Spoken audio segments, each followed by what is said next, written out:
Hoje a gente vai fazer comentários sobre o livro Vigilância, do Divaldo Franco e Joana de Ângeles, sobre o capítulo 12, Finalidade das Aflições. Nós sabemos que as aflições existem, é um fato. O próprio Jesus anunciou esse fato. No mundo tereis aflições, mas tende bom ânimo. O que a gente faz, às vezes, um pouco de confusão é entre a existência, que é um fato, e que é um fato da lei, né? Existe lei de ação, de reação, e a aflição vem de ações mal empreendidas que trazem como consequências essas aflições, e a gente acha que, cada um acha que a sua aflição é uma vontade divina, pessoal, né? Então eu peço a Deus para me tirar essa aflição, ou eu acho que Deus não podia ter permitido que isso acontecesse comigo. Essa minha aflição, a origem dela não é divina, a origem dela, ela se origina em mim mesmo, na minha imperfeição, numa ação que eu cometi que trouxe reações de aflição. Então o fato dela existir é vontade divina, porque é a lei, e ela é um mecanismo de aprendizagem, né? Mas um mecanismo de aprendizagem que cada um utiliza a sua maneira, de acordo com o seu livre-arbítrio, né? Uns experimentam maiores aflições, outros experimentam menores aflições, depende da capacidade de aprendizagem de cada um, né?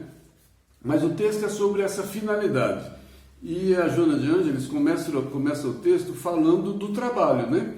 Como meio de progresso, né? O trabalho e esse progresso é uma das finalidades da encarnação, né? A gente progredir, é o progresso humano. Mas ela começa a falar da aflição através do insucesso, inclusive no trabalho. O que ela diz sobre esse insucesso, que é como uma metodologia do processo realizador. O insucesso é uma metodologia do processo realizador. Faz parte do aprendizado. A aflição faz parte da aprendizagem. É o que ela está dizendo. E diz mais: constitui técnica de aprendizagem valiosa. A aflição é uma técnica valiosa de aprendizagem. Por quê? Porque enseja mais segura conduta em relação aos futuros cometimentos. Porque no futuro eu vou tomar mais cuidado. Então a aflição, ela não tem só a finalidade de punir, porque a divindade, a bondade divina não teria interesse nenhum em punir, tem interesse em educar. E aí sim a gente compreende a bondade divina quando a gente vê na aflição a misericórdia, porque aí a misericórdia é a possibilidade que eu tenho de aprender a fazer melhor através desse mecanismo da aflição. Quanta coisa minha de pior eu já consegui melhorar experimentando algumas aflições. A aflição em si não trouxe nenhum prazer, mas ela trouxe consequências. E muita consequência da aflição é aprendizado. Aí por isso que ele diz que no futuro ela vai trazer uma conduta mais segura. Porque a pessoa que botou o dedo na tomada, que tomou o choque, ela dificilmente vai botar o dedo na tomada de novo. Porque aquele choque foi uma aprendizagem para ela.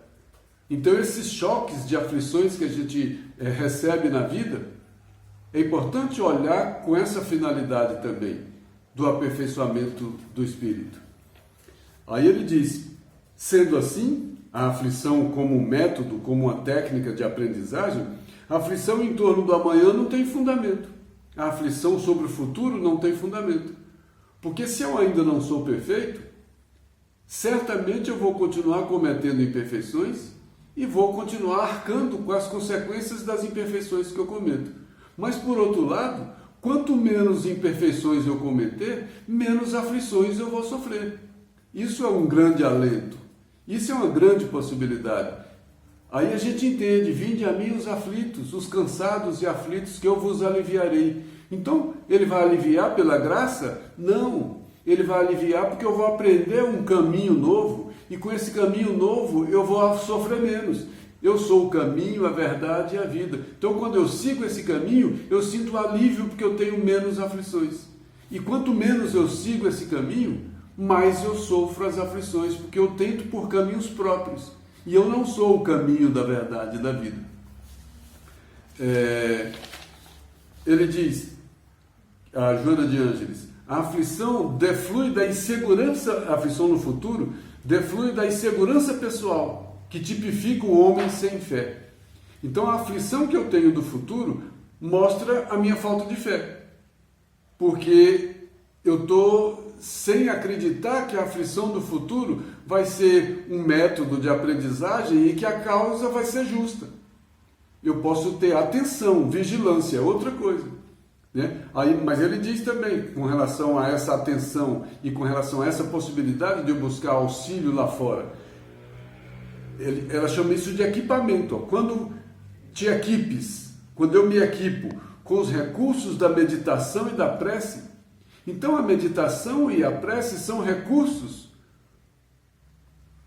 para facilitar a minha vida. Porque eu medito, eu distingo, eu oro, eu me inspiro, vou cometer ações diferentes e vou sofrer aflições diferentes. E as aflições que vêm de atitudes que eu já cometi, eu tenho mais facilidade de compreender. Porque eu vou compreender que não dá para eu burlar essa lei. Fatos já cometidos, as consequências chegam. Então não adianta que vai ter que chegar de ato que eu já cometi, vai chegar. Apesar de que o amor cobre a multidão de pecados. Mas esse amor vai cobrir a multidão de pecados quando eu compreender e entrar nesse caminho da verdade e da vida. Não é pela minha mera vontade. A Joana de Ângeles diz, o homem que confia em Deus sabe que está engajado no programa divino. Saber que eu estou engajado no programa divino é o quê? Que seja feita a vossa vontade. Eu sei que eu sou submetido a essa lei que é justa e que é misericordiosa. E que é uma lei que serve a todos. Não tem beneficiado e nem beneficiário. Todos somos beneficiários da lei porque ela é de misericórdia. E a aflição, inclusive, é misericórdia. Né? Acontecendo-lhe sempre o que ele se lhe torna melhor para a própria evolução. Entender as próprias aflições como mecanismo de aprendizado e que esse mecanismo de aprendizado vai me tornar melhor, é aprender a aceitar a vontade do Pai, que não é um capricho para que eu sofra, não é vingança de Deus, é uma lei de ação e de reação. Então não adianta eu ficar pedindo para me livrar de aflições. Eu preciso cometer ações novas. Tanto que ela volta para o texto, ela fala, utilizando-se com lucidez do seu livre-arbítrio, colhe o resultado dos seus investimentos. Utilizando com lucidez, olha o espíritas amai-vos, espíritas instruí-vos, olha a fé raciocinada, esse livre-arbítrio é a minha dualidade, é o bem e o mal em mim, que eu posso cometer todo tipo de ação. Agora, eu preciso ter a lucidez suficiente e necessária para cometer ações apropriadas. E quem me disse quais as melhores ações? Jesus, que é o caminho, a verdade e a vida. Aí eu preciso seguir esse caminho, porque ele diz que ninguém vem ao Pai senão por mim. E é lá que não tem aflições, porque lá eu estou em comunhão com o Pai. Enquanto isso eu estou caminhando por caminhos próprios, eu estou continuando dando causas de novas aflições. Entender essas aflições e comandá-las, retirando os lucros morais que tais dores propiciam. Lucros morais, as aflições trazem lucros morais. Engrandecimento moral. Ninguém atravessa a existência sem experimentar as aflições. É comum a todos nós. Recebê-las com discernimento e valor é o dever que faculta ao aflito a bem-aventurança. Receber as aflições, essa vontade do Pai, com discernimento e valor, ela não é gratuita. Eu preciso perceber qual é o valor dela. É um valor moral. Por isso é que às vezes dói. Eu não posso ver valor na dor, mas valor moral na dor eu posso encontrar. Porque na maioria das vezes a dor me traz valor moral. Não necessariamente, mas a aflição pela dor, na maioria das vezes me traz esse valor moral. O homem espiritual vencerá os atavismos a que se junge, lapidado pelas aflições. Que é isso? O homem espiritual, o homem novo, do Paulo de Tarso, vencerá os atavismos a que se junge, vencerá os homens velhos, as imperfeições, as tentações a que ele está grudado. Então eu vou vencer tudo aquilo que eu trago em mim, esses atavismos, essas imperfeições, que se repetem de encarnação em encarnação. Eu vou vencer isso como? Lapidado pelas aflições. Essas aflições que ensinam. Aceita, pois, as aflições conforme a finalidade a que se destinam, com fé e paciência, vencendo-as uma a uma até o momento da libertação que te concederá o louro da vitória. Entender a aflição como possibilidade de libertação é aproveitar esse grande processo. O que não pode ser invertido.